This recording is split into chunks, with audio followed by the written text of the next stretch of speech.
Jangan lupa subscribe YouTube channel Metro TV News dan jangan lupa nyalakan notifikasinya.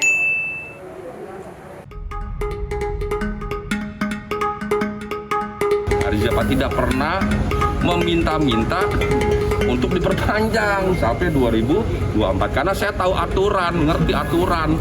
Saya pernah di KPU, saya pernah di DPR, di Komisi 2.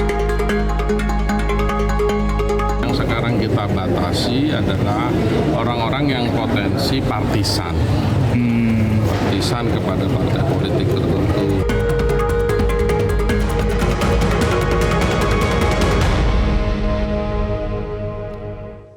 Pemirsa, pemerintah sejauh ini belum menentukan penjabat yang akan mengganti kepala daerah yang habis masa jabatannya tahun ini.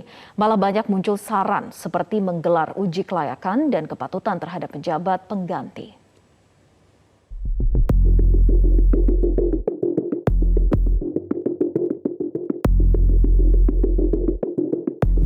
Sejumlah kepala daerah masa jabatannya akan habis pada tahun ini.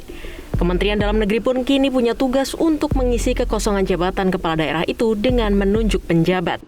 Berdasarkan data Kementerian Dalam Negeri, tahun ini akan ada 7 gubernur, 76 bupati, dan 18 wali kota yang masa jabatannya akan berakhir. Bila merujuk Undang-Undang Pilkada, untuk gubernur, penjabat akan diisi oleh pimpinan tinggi setingkat madya, sementara untuk bupati atau wali kota akan diisi oleh pimpinan tinggi pratama setingkat eselon 2. Kendati demikian, pemerintah sejauh ini belum menentukan penjabat yang masa jabatannya akan berakhir tahun ini. Oh enggak, belum ada. Belum ada. Belum ada. Kan belum ada. Betul, tapi kan isunya kan mencuat dari kapabilitas, dari pengalaman. Wah ya nanti itu kan PJ kan banyak di daerah lain juga banyak, tapi belum ada sama sekali. Nanti prosesnya kan juga lewat Kemendagri ya. Untuk itu pemerintah diingatkan agar pertimbangan utama dalam menunjuk penjabat kepala daerah harus dijauhkan dari upaya pihak tertentu untuk membangun kaki tangan politik partisan, terutama pada kepentingan pemilu legislatif atau pemilihan presiden 2024.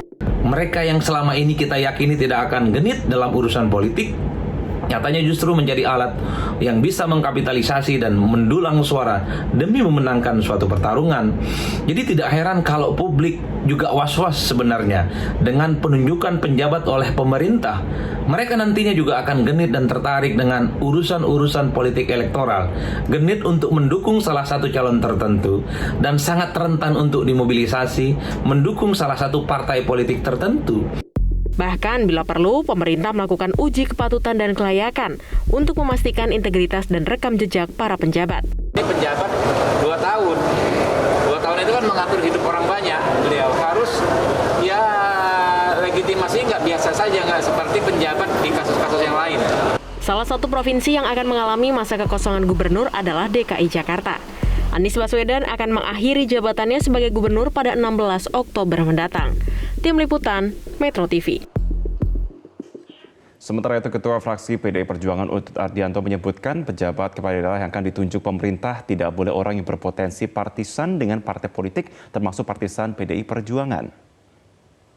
Gubernur kan eselon 1, kalau untuk kabupaten kota eselon 2 atau yang setara, orangnya apa aja ada. Nah yang sekarang kita batasi adalah orang-orang yang potensi partisan. Partisan kepada partai politik tertentu. Artinya PDI Perjuangan juga tidak ingin itu kepada kita, karena kita diajarin adil. Nah kalau bagaimana ya ini udah kesepakatan. Kalau udah kesepakatan seperti ini ya dijalani. Sementara itu, Wakil Gubernur DKI Jakarta Ahmad Riza Patria mengatakan ada 2 isu tentang masa jabatan kepala daerah yang akan habis. Pertama, harus ikut peraturan perundangan, tapi ada juga pendapat dari ahli tentang memperpanjang masa jabatan. Arija tidak pernah meminta-minta untuk diperpanjang sampai 2024 karena saya tahu aturan, ngerti aturan. Saya pernah di KPU, saya pernah di DPR, di Komisi 2. Saya ikut membuat undang-undang, bahkan jadi wakil pansus pemilu. Jadi saya mengerti aturan dan batasan. Jadi sekali lagi itu menjadi kewenangan Kemendagri atas persetujuan daripada Presiden sebagai kepala pemerintahan. Yang bisa mengisi sesuai aturan yang ada tentu adalah ASN, pimpinan media, TNI Polri. memang Pak Johan Hermansyah punya pendapat, sekali lagi pendapat bisa saja ya, diisi oleh kepala daerah yang sebelumnya. Dengan pertimbangan beliau adalah karena kepala daerah dipilih langsung lebih legitimate. Dan pemirsa, untuk membahas siapa penjabat pengganti bagi kepala daerah yang akan habis masa jabatannya di tahun ini. Apakah perlu memperpanjang masa jabatan bagi kepala daerah yang habis tahun ini hingga ke tahun 2024? Telah bergabung dari luar studio pakar otonomi daerah Johan Hermansyah. Johan, selamat pagi Prof. Pagi Mbak Vera, Bung Martin. Pagi, Ya, Prof. selamat pagi. Prof, ini kan muncul ya wacana kepala daerah yang masa jabatannya selesai di tahun 2022, tahun 2023. Nah, dapat melanjutkan masa jabatannya hingga Pilkada serentak nanti 2024. Nah, secara konstitusi apakah memungkinkan wacana ini terjadi, Prof? Oh iya, sangat mungkin sekali. Kenapa? Karena ini ada persoalan dengan posisi kepala daerah. Kepala daerah itu dalam sistem otonomi daerah, kita sejak reformasi mengembangkan model yang disebut dengan pemilihan kepala daerah secara langsung bahkan ya. Nah, dalam pemilihan secara langsung itu maksudnya apa? Supaya kepala daerah itu memiliki legitimasi yang kuat dari rakyat, dipilih oleh rakyat dalam masa jabatan 5 tahun. Nah, sekarang kan ada persoalannya terkait dengan ditiadakannya pilkada tahun 2022 dan tahun 2023. Di 2022 ini 101 ini kosong karena tidak ada pilkada. Di 2023 171 atau jumlah total catatan saya 272. Dan yang agak membedakan dengan pengangkatan PJ ASN selama ini adalah dari segi waktunya. Ini adalah lama sekali karena sudah mulai ada yang berakhir masa jabatan bulan Mei 2022. Padahal Pilkada serentak nasional baru digelar November 2024. Itu pun belum bisa dilantik pada November itu. Ada proses penghitungan suara, ada proses gugatan. Pelantikannya bisa 2025 dan itu bisa berarti sampai 3 tahun. Waktu itu tidak lazim, tidak pernah PJ ASN kita selama ini, PJ dari ASN ya, yang memakan waktu yang lama, lebih dari separuh masa jabatan. Saya pernah jadi PJ Gubernur di Riau, itu cuma 4 bulan, ya rata-rata 2 bulan, 3 bulan, 4 bulan, tidak sampai lah bertahun-tahun. Nah, kita kan menghormati, mengembangkan demokrasi saat ini. Ini zaman desentralisasi, pendalaman demokrasi lokal. Demokrasi tidak hanya di tingkat nasional, di tingkat daerah. Jadi oleh karena itu sangat yakin, Mbak Vera, konstitusi menghendaki pemilihan kepala daerah secara langsung, ya bukan pengangkatan. Tidak ada di konstitusi malah pengangkatan orang dari PJ ASN. Itu hanya keadaan emergensi darurat. Oke, Prof. Tapi kalau kita bicara soal pro dan kontra, ketika katakanlah ini mungkin saja bisa terjadi karena Presiden juga dapat merubah dan merevisi aturan tersebut. Pro kontranya apa, Prof? Ketika kemudian diperpanjang sampai 2,5 hingga 3 tahun. Nah, yang pertama adalah tadi soal legitimasi. Yang kedua soal PJ ASN itu rawan dalam seleksinya atau dalam pengangkatannya akan titipan, akan like dan dislike ya. Jadi bukan karena memang faktor yang dipentingkan oleh daerah itu adalah mengenal daerah, dikenal oleh daerah, mengerti, memahami bagaimana penyelenggaraan pemerintahan dan pembangunan daerah. Lalu kemudian juga kewenangannya terbatas. PJ ASN itu tidak sekuat kewenangan dari kepala daerah definitif. Ya, Prof, ini kan tidak bisa lepas jabatannya. Dia juga harus merangkap jabatan kepala daerah dan sebagai pejabat struktural ASN di pusat. Nah, ini membuat dia tidak fokus mengurus daerah dalam waktu yang lama. Jadi dari segi itu memang ada persoalan. Terutama kekhawatiran adalah soal PJ ASN nanti yang terkait dengan netralitasnya, ya, karena dia diangkat appointed, kemungkinan bisa saja dia dipengaruhi oleh kepentingan kekuasaan. Ya, Prof, tapi kan di sisi lain kita sebagai warga negara harusnya adalah patuh akan konstitusi.